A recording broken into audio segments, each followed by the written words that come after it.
TU का AIML का model question paper का एक क्वेश्चन है जो के नियरेस्ट नाइबर पे है। तो इस एग्जांपल के थ्रू हमको क्लैरिटी मिलेगा कि के नियरेस्ट नाइबर कैसे वर्क करता है। तो अगर आप जैसे एक प्रॉब्लम समझ जाएंगे तो एग्जाम में अगर दूसरे क्वेश्चंस भी आएंगे इस बेसिस पे तो आपको समझने में कोई दिक्कत नहीं होगी। तो इसमें क्या होगा कि एक डेटा सेट दिया हुआ होगा और उसमें जो लास्ट एट्रीब्यूट होगा, जैसे यहाँ पे शुगर दिया हुआ है, तो उसको हम लोग मानेंगे टारगेट वैल्यू। तो और एक न्यू डेटा सेट दिया हुआ रहेगा टेस्ट एग्जांपल जिसको बोलते हैं, उसकी वैल्यूज दी होगी। जैसे इस क्वेश्चन में टेस्ट एग्जांपल में बीएमआई का वैल्यू 43.6 और एज इक्वल टू 40 दिया हुआ है। तो बताना है कि इसका शुगर का वैल्यू 0 होगा या 1 होगा। तो सबसे पहले हम क्या करते हैं कि नियरेस्ट नेबर एल्गोरिथम में सबसे पहले हम लोग डिस्टेंस कैलकुलेट करते हैं। तो डिस्टेंस फार्मूला जो यूक्लिडियन डिस्टेंस फार्मूला होता है वो आप सबको पता होगा कि d इक्वल टू होता है under root x1 minus x2 whole square plus y1 minus y2 whole square.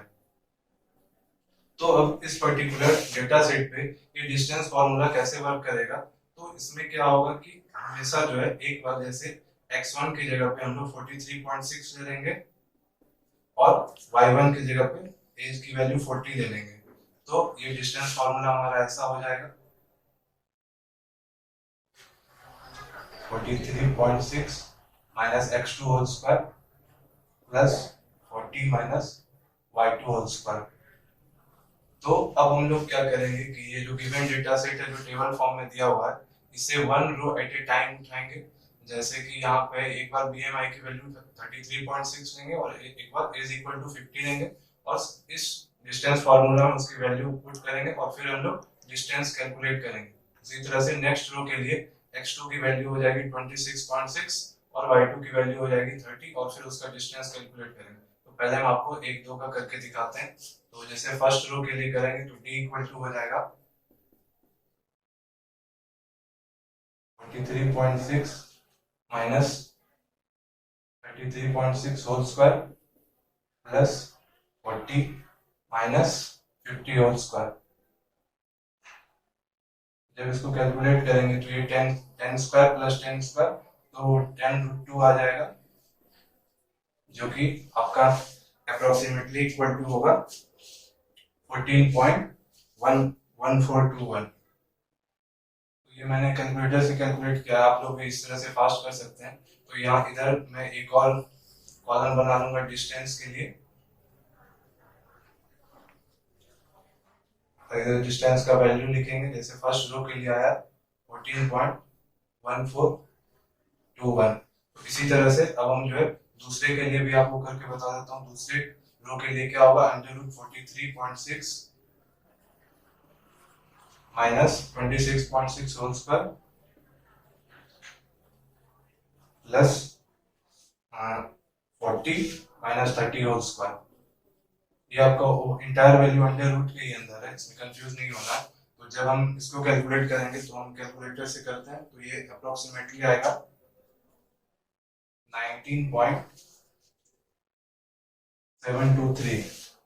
तो ऐसे ही जो है, ऐसे ही अब हम डायरेक्ट अब हम वैल्यूज लिखने जा रहे हैं। हम दो कैलकुलेट करके बता दिए, आप जो है वेरीफाई कर सकते हैं बाकी सारे वैल्यूज के साथ। तो अब जो है हम डायरेक्ट इसका वैल्यूज लिखते हैं जितना हर एक रो के करस्पॉन्डिंग। तो यहाँ पे 19.723 20.2 आप मैच कर सकते हैं अपने वैल्यूज के साथ। 27.0046 18.9179 28.0765 8.5211 18.8788 23.0887 20.3656। तो अब डिस्टेंस निकालने के बाद हमारा अगला काम होता है, क्वेश्चन में k की वैल्यू गिवन होती है। तो k की वैल्यू जैसे यहाँ पे k इक्वल टू 3 दिया हुआ है, तो जनरली क्वेश्चन में गिवन होता है k का वैल्यू।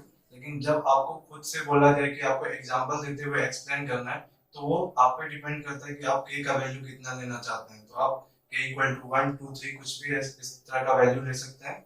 तो अब क्या करते हैं कि given on the value of k, सो अब हम यहाँ पे क्या करेंगे कि k इक्वल टू 3 दिया हुआ है, तो 3 मिनिमम डिस्टेंस वाला रो यहाँ से जो है सेलेक्ट करेंगे। तो उसके लिए पहले इधर एक रैंक करके एक और हम कॉलम बनाते हैं।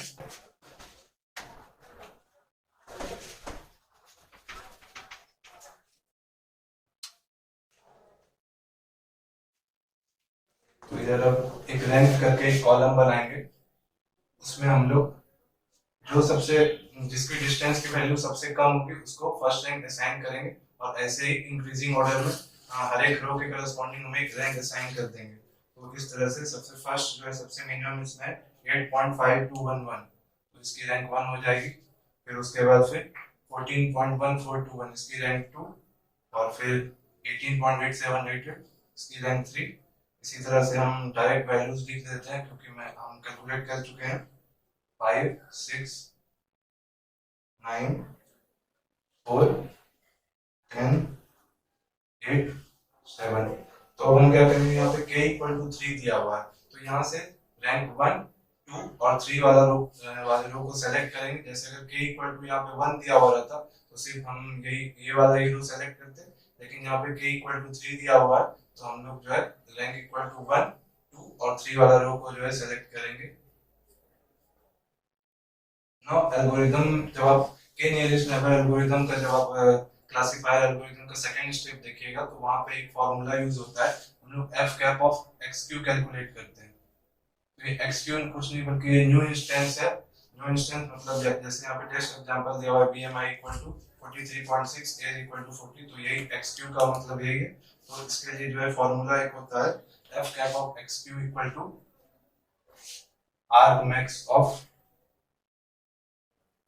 summation v belongs to capital V to k I equal to 1 to k delta of v comma f of xi। तो अब इसमें हमको समझना है कि यहाँ पे v कैपिटल V और k का मतलब क्या है। तो k की वैल्यू इसमें दिया हुआ है कि k इक्वल टू 3 है, तो ये summation signs i equal to 1 से 3 तक चलेगा। और ये v जो है ये कैपिटल V जो है मेरा टारगेट डेटा सेट के बारे में बता रहा है। तो कैपिटल V यहाँ पे शुगर है और स्मॉल v जो है वो एक पर्टिकुलर इंस्टेंस है कैपिटल V का। Particular instance in the sense ये एक एलिमेंट है। तो स्मॉल v की वैल्यू यहाँ पे 0,1 हो जाएगी और कैपिटल V एक पूरा एंटायर सेट है शुगर। तो हम लोग एक बार v का वैल्यू एक बार 0 लेंगे और एक बार 1 लेंगे और उसके बाद फिर f cap of x calculate करेंगे। तो पहले हम लोग v की वैल्यू जो है हम लोग पहले 1 लेके कैलकुलेट करेंगे।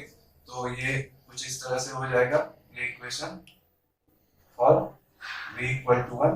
ये इक्वेशन ऐसा दिखेगा delta of 1 comma f of x1 plus delta of 1 comma f of x2 plus delta of 1 comma f of x3।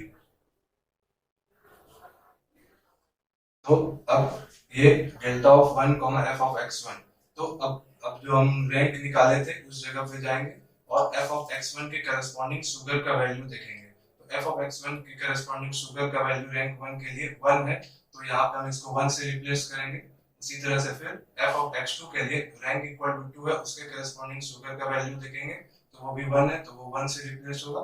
फिर f ऑफ x3 के लिए हम लोग जो रैंक 3 है उसके करस्पॉन्डिंग शुगर का वैल्यू देखेंगे, वो 0 है, तो वो 0 से रिप्लेस हो जाएगा। तो ये इसको हम ऐसे लिख सकते हैं delta of 1 comma 1 plus delta of 1 comma 1 plus delta of 1 comma 0।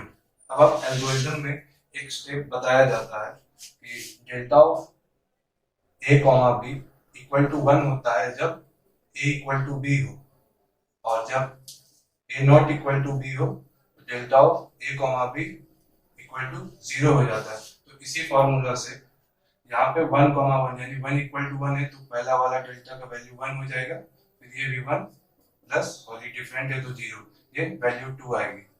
अब हम लोग क्या करेंगे फॉर v इक्वल टू 1 के लिए कैलकुलेट करेंगे, तो इसी तरह से अब हम फॉर v इक्वल टू 0 के लिए कैलकुलेट करेंगे।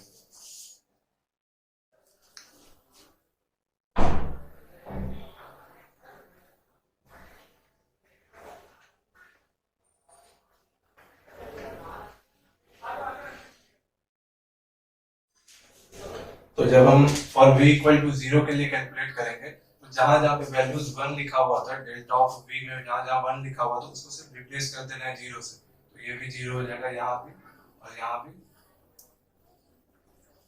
ये सब 0 हो जाएंगे। उसके बाद फिर हम लोग सेम फॉर्मूला का यूज करेंगे। तो सेम फॉर्मूला मतलब delta of a comma b equal to 1 if a equal to b and delta of a comma b will be equal to 0 when a not equal to b। तो यहाँ पे आप देख सकते हैं कि 0 is not equal to 1, तो ये वैल्यू हो जाएगा 0 प्लस, और ये भी वैल्यू हो जाएगा 0 प्लस 1, क्योंकि ये 0 इक्वल टू 0, ओवरऑल वैल्यू 1 आ जाएगा। अब हम पहले जो है v इक्वल टू 1 के लिए जब delta of v of F cap of x Q calculate की जब v इक्वल टू 1 के लिए, तो ये वैल्यू 2 आया था, और अभी F cap of x Q calculate किए हैं v इक्वल टू 0 के लिए, तो ये वैल्यू 1 आई है। लेकिन हम देख सकते हैं कि for v equal to 1 F cap of x Q equal to 2 is greater than for v equal to 0 F cap of x Q equal to 1, so 2 since 2 is greater than 1, तो इसीलिए जो है यहाँ पे v इक्वल टू जो new instance है हमारा, इसका टेक्स्ट एग्जांपल की बीएमआई वैल्यू है 43.6 एंड एज इक्वल टू 40, तो शुगर इक्वल टू इसमें जो v इक्वल टू 1 था, जो कि शुगर की वैल्यू 1, तो शुगर की वैल्यू 1 यहाँ पे असाइन हो जाएगी। तो यही मेरा फाइनल आंसर है। क्यों होगी शुगर की वैल्यू 1 असाइन? क्योंकि F cap of x Q का वैल्यू v इक्वल टू 1 के लिए मैक्सिमम आया, तो जिसके लिए मैक्सिमम आएगा उसी के करस्पॉन्डिंग v की वैल्यू असाइन हो जाएगी। तो यही तक था मेरा, यही आंसर इसका। तो इसमें जो है न्यू इंस्टेंस के लिए यहाँ पे आप ये 43.6, ये 40 और ये 1 लिख सकते हैं। तो यही था मेरा आंसर।